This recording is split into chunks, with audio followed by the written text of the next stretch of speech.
Ever since I've gotten my iPhone 12 Pro, I've been vlogging solely on this camera and I have a few takeaways about it. So in today's video, I will be comparing my Canon EOS M50, which I'm filming on right now, to my iPhone 12 Pro to let you know which one is better for vlogging as a beginner YouTuber. Also, near the end of the video, I will be doing a side-by-side comparison video between two cameras. That way you can see the video and audio quality right beside each other. Let's get into it. With the iPhone 12 Pro, it will film in 720 pixels at 30 frames per second and 1080 pixels at 30 and 60 frames per second and in 4K at 24, 30 and 60 frames per second. Now there are three lenses. First up is the wide lens that films at 1.6 aperture, which just means it brings in more light than the previous models, and then also it will film in HDR video with Dolby Vision. With the Canon EOS M50, it films in 720 pixels at 24 and 120 frames per second and 1080 pixels at 24, 30 and 60 frames per second and in 4K at 24 frames per second. However, with 4K, it doesn't have autofocus and it's heavily cropped. Let's talk about how convenient these two cameras are. First up is the iPhone 12 Pro. Because it's a necessity of mine, I will always have it on me at all times, which makes it extremely convenient to vlog anywhere, any time of the day. Also, because it is really good quality, either filming in 1080 pixels or 4K, you will most likely always have really good footage for your vlogs. Now, what's really great with the iPhone 12 Pro is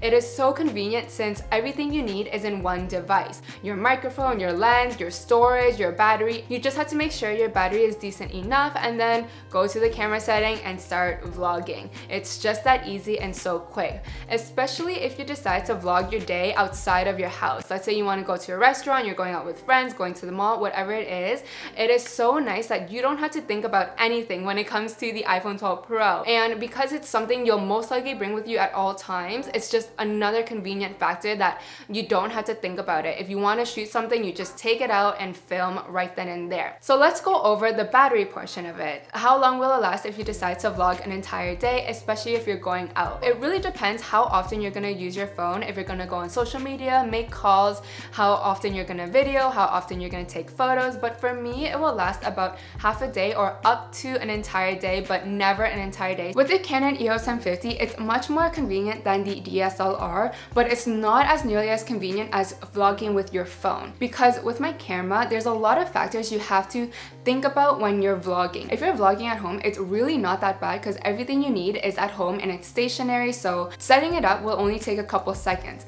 But if you decide to vlog outside, that's when a lot of inconvenience start to come in. It's really not that big of a deal, but it is an inconvenience when you're comparing it to a phone. With my Canon EOS M50, it has a flip out screen. It has a lens that sticks out. So I want to make sure it is definitely protected. So I had to bring a camera bag. It does not fit in my small black bag whatsoever. Also, vlogging it on the side grip is not as comfortable as vlogging it with a tripod. So I had to bring my tripod. I also have an external microphone that I bring with me, so I bring that as well. And then on top of all of that, I had to make sure all my batteries are charged because the battery that came with the camera will last about 4 to 5 hours of video and photography. However, I bought extra batteries just because it's nice to have backup, but they are from a different company, so they last about 2 to 3 hours, sometimes even 4 if I'm not using it that much. So then when I head out, I have to make sure all 3 batteries are charged before heading out the door, and then I also have to make sure my SD cards have storage. So again, it's just so many moving factors that you have to consider if you're vlogging on the go. Let's talk about the quality in these two cameras, and I do want to say that I mainly shoot in 1080 pixels because my laptop is almost 10 years old, so 4K footage will not really go well with my laptop. It will probably break down, but there are times when I've shot in 4K here and there, so I'll touch on it. But everything I'm talking about when it comes to quality, it will be mainly about 1080 pixels. With the iPhone 12 Pro, the quality and footage that you get with this camera will be really beautiful if you have good lighting. Let me explain. So for a lot of my vlogs, they are shot throughout the day and I usually have really good sunlight, either have really nice light at home, and usually in my office, I have this big window for natural light. So the footage tends to be really good. Now, let me talk about times when you don't have that much light. You will get a bit of fuzziness, you will get a little bit of grain in your footage. So it makes sense. I mean, filming at night is never always easy. It's always something really hard, but that is something something worth noting with the iPhone 12 Pro. So with my Canon EOS M50, I have the kit lens and the quality is absolutely great. You cannot go wrong with 1080 pixels.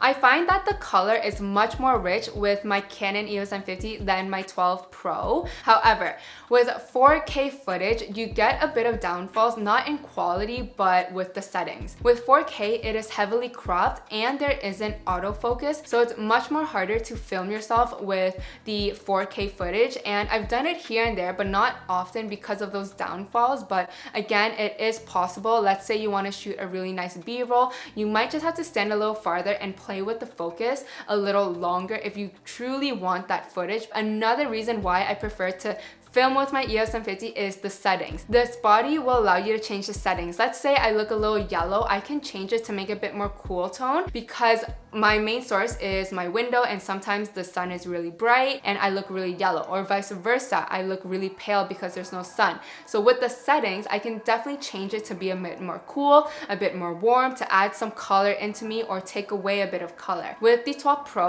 all you have is changing the brightness, and if you're changing the brightness, it does take away the highlights, the shadows, the contrast, the color, and that's why I usually don't film with my iPhone 12 Pro, and that is why I say you really have to have good lighting to get good footage with your phone. Alright, so now I'm filming on my Canon EOS M50 and I'm also using the audio internally of this camera instead of the microphone.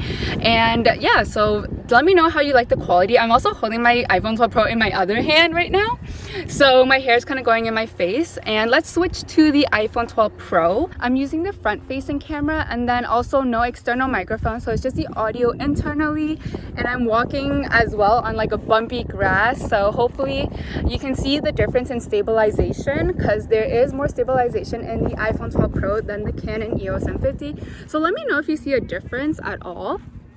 But yeah, when you have a lot of color in the iPhone 12 Pro or a lot of light, the color comes out really nicely. And here with the Canon EOS M50, it shows up a lot of the colors. Like, it doesn't try to brighten it for you, it'll show up the colors as true as possible, whereas the iPhone 12 Pro will probably try to brighten it up a little bit more with that f1.6 aperture. Alright guys, so right now I'm filming on low light. My lights inside are turned off and the sun is setting. So I just want to show you guys what the quality is like. And in the Canon EOS M50 footage, I'm looking kind of dark right now. So usually I would turn up the brightness, maybe add a little bit more cool tone so that way I'm not looking too dark. So with the 12 Pro, because it has a higher aperture, it brings in a bit more light. But let's say if it was not really that good, I can't really do too much to change the quality other than I cannot talk, other than changing the brightness. But then you lose the color, you lose the contrast, highlights, shadows, and all of that stuff. But this is how it performs in low light. So overall, which is the best camera for vlogging? Well, I think it really depends on your budget, on your skill set, and what you're looking for. If you are just starting out and haven't even vlogged yet, but you have a phone, definitely start vlogging with your phone, because as a beginner, you don't even know if this is for you. You don't even know if you like it. You don't know if you are comfortable with filming yourself in front of a camera, and that sometimes takes a lot of time. I don't recommend going out to getting a camera just yet. But if you are filming on your phone, if you're buying a phone with really good quality camera, I do advise you to save money on the side for when, let's say, you want to take YouTube serious, you want to take vlogging serious. It's nice to upgrade to a quality camera that is meant for videography, that's meant for photography. That way, as your channel is growing, your content and quality you put into your channel is growing with you. So that was my comparison video between the iPhone 12 Pro and the Canon EOS M50. I hope that helped you out in deciding which vlogging camera is best for you. And if it did, definitely slap that like button. I would totally appreciate it. But if there's any questions I didn't answer and you want help, comment in the comment section below and I'll try my best to help you out as much as possible. Or I might do a follow-up video. But anyways, that is it for me and I'll see you in the next one.